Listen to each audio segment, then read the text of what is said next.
I'm about to expose something that WWE doesn't want you to realize, something that's going to make you question everything you've been watching for the past 6 months, and honestly by the time I'm done explaining what really happened last night on Monday Night Raw between Bronson Reed and Austin Theory, you're going to be absolutely furious that you've been played this entire time. Bronson Reed didn't just express hatred for Austin Theory last night. What he did was so much more calculated, so much more personal, and so much more devastating than anything WWE is giving him credit for, and the fact that most of you watching right now probably think this is just another wrestling feud is exactly the problem. This isn't just another feud. This is a man systematically destroying another man's credibility, another man's confidence, and another man's entire future in this industry, and we're all sitting here cheering for it like it's entertainment when what we're actually witnessing is character assassination in real time. Before you click away thinking I'm overreacting or being dramatic, I need you to stay with me through this entire video because the evidence is overwhelming, the implications are terrifying, and what happened last night was just the latest chapter in Bronson Reed's mission to completely erase Austin Theory from professional wrestling. Last night on Raw, Bronson Reed came out of that ring with a level of intensity that we haven't seen from him before, and if you were paying attention, really paying attention to his body language and his facial expressions and the way he was moving, you could tell this wasn't scripted anger. This wasn't the kind of manufactured heat that wrestlers generate because their contract says they need to be a heel this month. This was real, genuine, deep-seated contempt for Austin Theory as a human being, not just as a character, and that's where things get uncomfortable. Reed grabbed that microphone and he didn't waste a single second on pleasantries or build-up or trying to get the crowd on his side. He immediately launched into the most vicious, personal, soul-crushing verbal assault on Austin Theory that I've ever heard in mainstream wrestling, and I've been watching this business for decades. He talked about how Theory is a waste of talent, how Theory squandered every opportunity WWE ever gave him, how Theory is the personification of everything wrong with this generation of wrestlers who care more about their social media followers than actually being good at their job. But here's where it gets really interesting and really disturbing. Bronson Reed started bringing up specific moments from Austin Theory's career, moments that Theory probably wants to forget, moments that exposed his weaknesses and his failures and his inability to rise to the occasion when it mattered most. He talked about Theory's botched Money in the Bank cash-in. He talked about Theory's failed United States Championship reign where he did absolutely nothing memorable with the title. He talked about how Theory was supposed to be Vince McMahon's golden boy, the chosen one who was going to be the face of WWE for the next decade, and how all of that evaporated the moment Vince retired because nobody else in that company believed in Austin Theory the way Vince did. And you could see it on Theory's face as he was standing on the entrance ramp listening to all of this. You could see the psychological damage being done in real time. This wasn't selling, this wasn't acting, this was a young man having his entire career put under a microscope and found wanting in front of millions of people. Theory finally made his way down to the ring and you could tell he was trying to muster up some kind of confident response, trying to fire back with the kind of cocky arrogance that used to be his character's trademark, but it fell completely flat. His comebacks sounded hollow. His insults sounded desperate. His entire demeanor screamed insecurity and self-doubt, and Bronson Reed could smell it like blood in the water. Reed started circling Theory in that ring like a predator playing with its food before going in for the kill, and he kept pushing, kept prodding, kept finding new ways to tear Theory down. He said Theory is the reason people don't take young wrestlers seriously anymore. He said Theory represents everything that's wrong with WWE's developmental system that prioritizes looks over skills. He said Theory got pushed because he looked like a WWE superstar, not because he actually was a WWE superstar, and every single word was designed to cut deeper than the last. The crowd was eating this up, by the way, which is another concerning element to all of this. The audience was actively enjoying watching Austin Theory get verbally demolished because Theory has never been able to connect with WWE's fanbase in a meaningful way despite the company's best efforts. He's always been seen as the corporate choice, the management's pet project, the guy who got opportunities he didn't earn, and now here's Bronson Reed saying out loud all the things that the internet has been saying about Theory for years. It's validating for the audience, but it's absolutely destroying for Theory as a performer because once that narrative takes hold, once the audience decides you're not worthy of your position, it's almost impossible to recover from that. Just ask Baron Corbin or Apollo Crews or any number of talented wrestlers who got labeled as undeserving and never managed to shake that perception. What happened next was even more brutal because Bronson Reed challenged Theory to a match right there, right then, no preparation, no build-up, just pure unfiltered violence to prove once and for all who the better man is. And Theory, probably because he felt backed into a corner, probably because refusing would make him look even worse, accepted the challenge. The bell rang and what followed was not a wrestling match in the traditional sense. It was an execution. Bronson Reed methodically dismantled Austin Theory for 15 minutes straight, hitting him with power moves that looked legitimately dangerous, throwing him around the ring like he weighed nothing, and worst of all, taking his time between moves to talk more trash, to continue the psychological assault even while the physical assault was happening. Theory tried to mount some offense, tried to use his speed and agility to create some separation, but Reed shut down every single attempt with prejudice. There was a moment about halfway through the match where Theory hit a dropkick that actually staggered Reed, and you could see Theory's face light up for a second, thinking maybe he had a chance, maybe he could turn this around, and then Reed just smiled at him. Smiled like Theory's best shot was nothing, smiled like this was all a game and Theory was losing badly, smiled in a way that completely broke whatever confidence Theory had managed to build up. From that point on, Theory was just surviving, just trying to make it through the match without getting seriously hurt, and that's not a position any wrestler ever wants to be in, especially on live television. The finish came when Bronson Reed hit Theory with his tsunami splash off the top rope, all 300+ pounds of Reed crashing down onto Theory's chest, and the sound it made was sickening.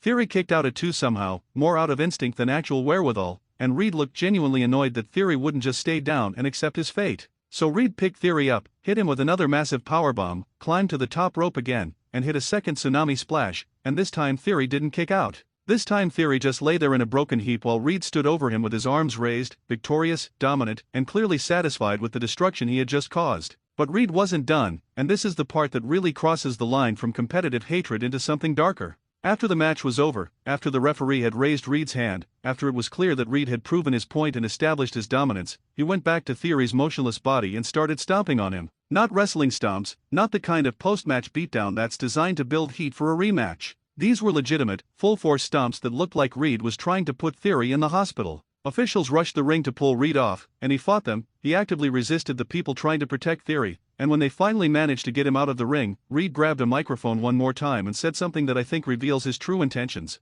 He said, and I'm quoting directly here, "Austin Theory, you don't belong in my ring, you don't belong in my business, and after I'm done with you, you won't belong anywhere." That statement right there tells you everything you need to know about what Bronson Reed is really trying to accomplish. He's not trying to beat Austin Theory. He's not trying to have a competitive rivalry that elevates both men. He's trying to end Theory's career, to humiliate him so thoroughly and so publicly that Theory loses all credibility with the audience, with his peers, and most importantly with WWE management. And the scariest part is that it might actually be working. Social media after the show last night was flooded with comments about how Theory looked weak, how Theory doesn't deserve his spot on the roster, how Theory should be sent back to developmental or released entirely. That's the court of public opinion turning against someone, and once that happens, it's incredibly difficult to reverse. Now let's talk about why Bronson Reed hates Austin Theory so much, because this didn't come out of nowhere. Reed has been in WWE's system for years, grinding away in NXT, putting on excellent matches, consistently proving that he's one of the most talented big men in the entire industry,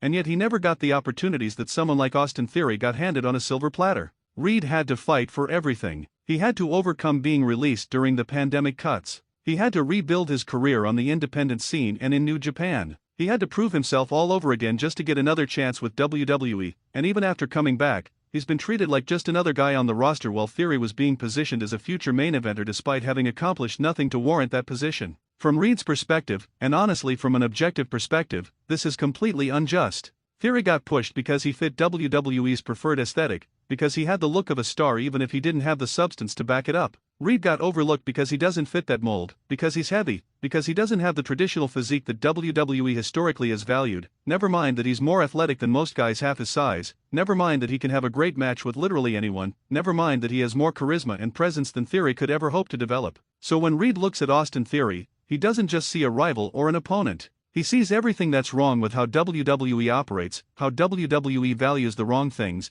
how WWE creates artificial stars instead of recognizing natural talent. That resentment has been building for years, and last night it exploded in the most violent and personal way possible. Reed has decided that if WWE won't give him the respect and opportunities he deserves, he's going to take them by destroying the person who represents everything he hates about this company's decision-making process. And here's the thing that should terrify Austin Theory and anyone else in his position: Bronson Reed is absolutely capable of following through on this mission. He has the size, the skill, the intensity, and most importantly the motivation to completely dismantle Theory's career piece by piece, and based on what we saw last night, WWE seems perfectly willing to let him do it. This brings us to the larger question of what WWE's endgame is with this storyline, because they have to know how bad this makes Austin Theory look. They have to understand that every time Reed destroys Theory, it diminishes Theory's value as a performer. So either WWE has completely given up on Theory as a project and they're using him to build Reed up, which would be a stunning admission of failure considering how much time and effort they invested in making Theory a thing, or they're planning some kind of redemption arc where Theory eventually overcomes Reed and proves all the doubters wrong. The problem with the second option is that the hole they're digging for Theory might be too deep to climb out of. There's only so much losing and humiliation a character can endure before the audience stops believing they could ever be a credible threat to anyone. Look at what happened last night and tell me how Austin Theory recovers from that. He got outsmarted on the microphone.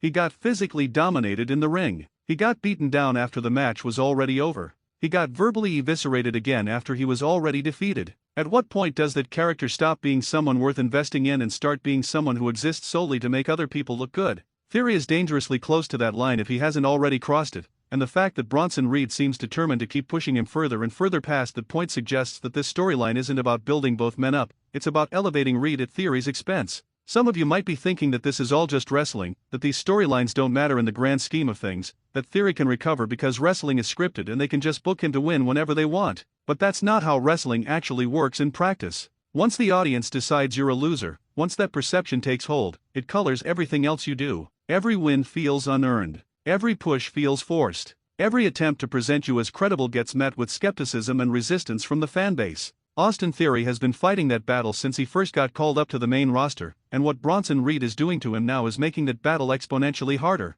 The hatred that Reed expressed last night wasn't just about one man disliking another man. It was about systemic frustration with an industry that rewards the wrong things, that prioritizes marketability over merit, that creates false idols and expects everyone else to bow down to them. Reed is channeling all of that frustration directly at Theory because Theory is the most visible symbol of everything Reed finds objectionable about modern WWE. And Theory, unfortunately, doesn't have the tools or the experience or the support system to effectively fight back against that kind of concentrated animosity. He's outmatched physically, he's outmatched verbally, and most importantly, he's outmatched in terms of having the audience's sympathy and support. What happens next in this rivalry could define both men's careers moving forward. If Reed continues to dominate and Theory continues to lose, then Reed becomes a monster heel who can be fed to a babyface for a big payoff moment, and Theory becomes an afterthought who gets lost in the shuffle of WWE's bloated roster. If Theory somehow finds a way to turn things around and overcome Reed, then Theory gets the redemption story that WWE clearly wants him to have, and Reed probably gets cooled off and relegated to midcard purgatory.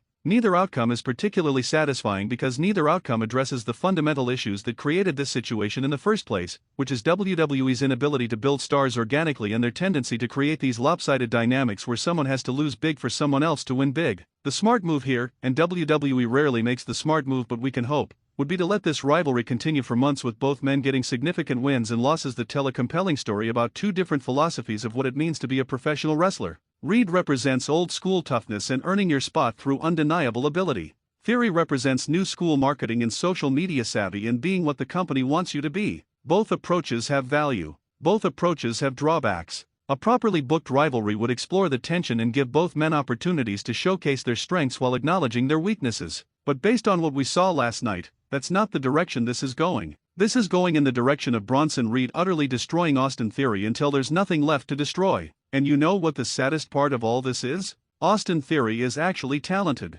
He's athletic, he's charismatic when he's allowed to be himself instead of playing a character that management created for him, he can work in the ring, and he's young enough that he should have a decade or more of being a top performer ahead of him. But because of how he was positioned from the beginning, because of the circumstances of his push, because of the perception that he didn't earn his opportunities, he's fighting an uphill battle that someone like Bronson Reed never had to fight. Reed came in with the indie credibility already established. Reed came in with the physical presence that makes people take notice. Reed came in with nothing to prove to the hardcore audience because they already knew what he could do. Theory came in as Vince McMahon's pet project and that albatross has been around his neck ever since. So when Bronson Reed expresses his hatred for Austin Theory, he's not just working an angle or creating drama for television. He's tapping into legitimate grievances about how this industry operates, about who gets opportunities and why, about the difference between being chosen and actually being ready. And Theory, through no real fault of his own beyond accepting opportunities when they were offered, has become the avatar for everything that frustrates talented wrestlers who don't fit WWE's traditional mold.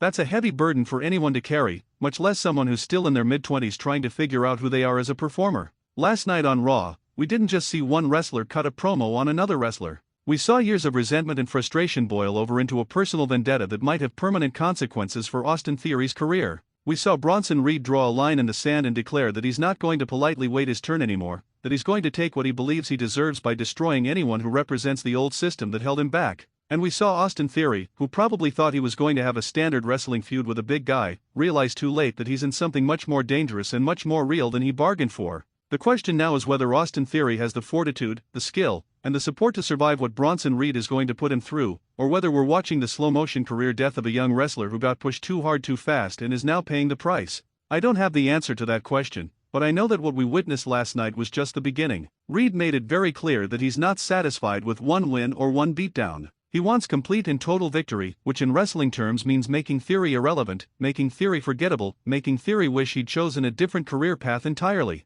That's not hatred in the casual sense. That's hatred in the most destructive, all-consuming sense, and if you're Austin Theory right now, you have to be legitimately concerned about what the next few months of your life are going to look like. Drop your comments below and tell me if you think Austin Theory can survive Bronson Reed's campaign of destruction, or if we're watching the end of Theory's career as a credible performer in real time. Hit that subscribe button if you want more wrestling analysis that goes deeper than surface-level storylines and examines what's really happening in this industry. Share this video with everyone who watched Raw last night and didn't fully grasp the implications of what they were seeing. And most importantly, keep watching because this story is far from over, and I have a feeling it's going to get much worse for Austin Theory before it has any chance of getting better.